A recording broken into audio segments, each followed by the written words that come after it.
हमारा next topic है how to draw different rational numbers and irrational numbers on number line. तो चलो देखते हैं कैसे बनाते हैं। सो रैशनल नंबर्स को हमको प्लॉट करने के लिए सबसे पहले एक एग्जाम्पल लेते हैं 2/3। उसको मैं डिवाइड करके देखूंगी अपने रफ साइड पे। 3 में 2 नहीं आता तो जीरो लिया, पॉइंट लगाया, यहाँ 0 लगाया। 3 3 6 18। ठीक है, अब जो भी आ रहा है, बट मेरे को इससे ये पता चल गया कि ये जब नंबर जो है ये 0 से 1 के बीच में लाई करता है। तो मैं अपने लाइन पे सबसे पहले एक पॉइंट ले लूँगी 0 और एक पॉइंट ले लूँगी 1। ठीक है, अब इसका डिनोमिनेटर को हमको ऑब्जर्व करना है। यहाँ पर डिनोमिनेटर क्या है 3, तो 0 और 1 के बीच में मैं 3 इक्वल पार्ट्स में डिवाइड करूँगी। तो ये मेरा हो जाएगा 1/3, ये हो जाएगा 2/3 और ये हो जाएगा 3/3 जो कि 1 होता है। और मेरे को 2/3 प्लॉट करना है तो ये मेरा 2/3 हो गया। सो अब चलते हैं अपने नेक्स्ट एग्जाम्पल पे विच इज़ -5/4। एक और एग्जाम्पल करके देखते हैं। तो सबसे पहले रफ साइड पे जाऊंगी और मैं ये देखूंगी कि ये वाला नंबर किसके बीच में आता है। तो 4 1 4, तो मुझे ये तो पता चल गया कि ये नंबर जो है वो 1 एंड 2 के बीच में आएगा। अब 1 एंड 2 के बीच में क्यों आएगा? क्योंकि एक नेगेटिव नंबर है। तो सपोज अगर 0 मेरा यहाँ पर है एंड मेरा -1 यहाँ पर है, तो this number will be somewhere between -1 and -2। तो मैं इस लाइन को एक्सटेंड कर लेती हूँ, ये मेरा हो जाएगा -2। अब मुझे फोकस करना है इसके डिनोमिनेटर पे। डिनोमिनेटर में 4 दिया है तो 1 2 3 1 2 3 4 पार्ट्स में इसको डिवाइड कर दिया। 1 2 3 4 पार्ट्स में इसको डिवाइड कर दिया। अब हम देखेंगे तो हमारा जो 1 के बाद, अब यहाँ से मैं मार्क करना शुरू करूँ, -1/4, -2/4, -3/4, -4/4, -5/4। -4/4 will result into -1 और ये मेरा -5/4 आ गया जो -1 और -2 के बीच में लाई करता है। This lies between -1 and -2। Clear है? अब ऐसे ही आप अपने एंड पे एक नंबर विच इज 8/3 प्लॉट करके अपने आंसर्स कमेंट सेक्शन में ज़रूर बताना कि आपको ये प्लॉट करने में कोई प्रॉब्लम तो नहीं आई और ये वाला नंबर किन दो नंबर्स के बीच में लाई करेगा। अब हम देखते हैं how to plot irrational numbers on number line. तो इसके लिए हमारे पास जो बेसिक्स हमें पता होने चाहिए, that is Pythagoras theorem. What is a Pythagoras theorem?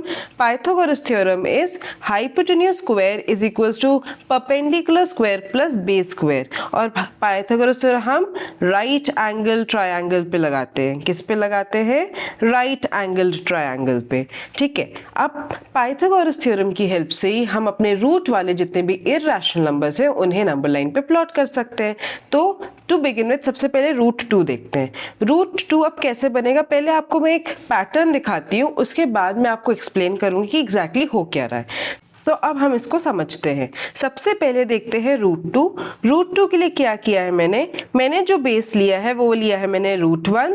मैंने अपने परपेंडिकुलर को रखा है 1। When I solve this using the Pythagoras theorem I am getting my required hypotenuse to be √2। अब √3 के लिए मैंने अपना बेस लिया है √2, मैंने अपना परपेंडिकुलर लिया है 1।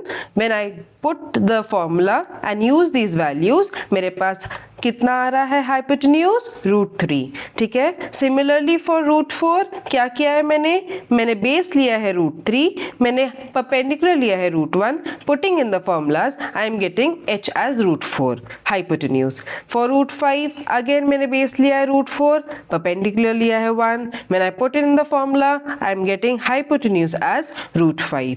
और फॉर √10 अब देखो आपको एक पैटर्न दिख रहा है। When my hypotenuse is √2, my base is 1. When my hypotenuse is √3, my base is √2. When my hypotenuse is √4, my base is √3. When my hypotenuse is √5, my base is √4.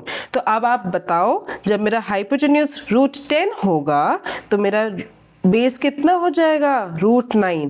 तो इसे मैं कह सकती हूँ जो मुझे रिक्वायर्ड इरैशनल नंबर है उससे मैं अगर 1 माइनस कर दूं तो वो मेरा बेस हो जाएगा, और उसके बाद मैं परपेंडिकुलर को 1 कंसिडर करूंगी and similarly for all the cases and I will get my irrational number which I need to plot.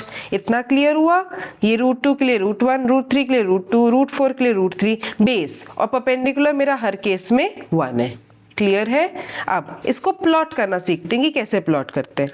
तो सबसे पहले अगर मैं √2 प्लॉट करके दिखाऊं तो मैंने ले लिया है यहाँ पर ये 0 पे और मैंने ले लिया 1 centimetre because my √1 is nothing but 1। Okay, अब ये मेरा 1 सेंटीमीटर हो गया। आई प्लॉट दिस हियर, ठीक है। Then I take my protractor and measure a 90 degree here. क्यों? क्योंकि पाइथागोरस थ्योरम किस पे लगता है? एक राइट एंगल ट्राइंगल पर ही लगता है। ओके, तो अब मैंने इस लाइन को ड्रॉ कर दी। अब मैं क्या करूंगी? मैं इसको मेजर करूंगी। This is 1 centimetres, let me measure it. ये मेरा 1 सेंटीमीटर हुआ।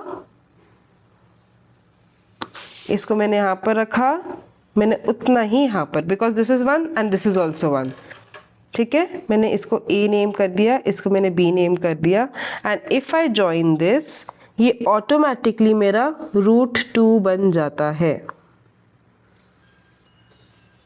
जो कि हम पाइथागोरस से यहाँ पर प्रूफ कर चुके हैं। Got it? अब ये मेरा √2 बन गया, बट इसको तो मुझे नंबर लाइन पे प्लॉट करना है ना। So what am I going to do further is I am going to put my point here, measure this distance and then draw an arc on the number line. This exact arc represents √2 on my number line. Is it very clear? Let me name this as P. So my OP is equals to √2 on the number line. ठीक है, clear हुआ? अब √3 plot करके देखते हैं। √3 plot करने के लिए मेरे को क्या क्या रिक्वायरमेंट है? √2 और 1। अब देखो मेरे पास √2 यहाँ पर ऑलरेडी बना हुआ है, मुझे क्या चाहिए? मुझे 1 और चाहिए, है ना। तो अब मैं क्या करूँगी? मैं इस पॉइंट को उठाऊंगी, मैं अपना प्रोट्रैक्टर यहाँ पर प्लेस करूंगी इस पॉइंट पे। I will draw a 90 degree here, ठीक है। जॉइन द 2 पार्ट्स,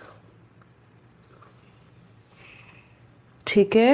एंड मेरा 1 मेजर कितना था? दिस वॉज मेजरिंग 1, तो मैंने यहाँ पर रखा, मैंने इसको मेजर किया, यहाँ पर रखा, इसको यहाँ पर मार्क किया, ठीक है। This is my 1, this is representing माई √2।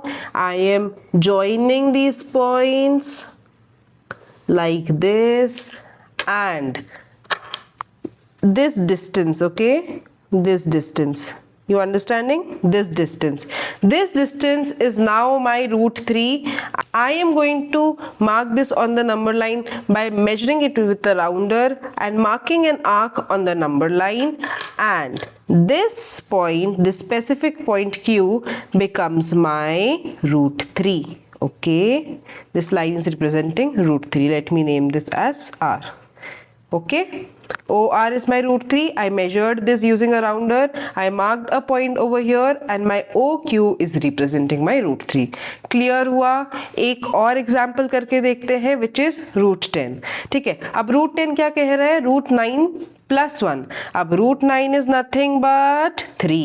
तो first I will mark 3 centimeters on my line. Let me do it. ठीक है, ये हो गया मेरा 3 सेंटीमीटर्स।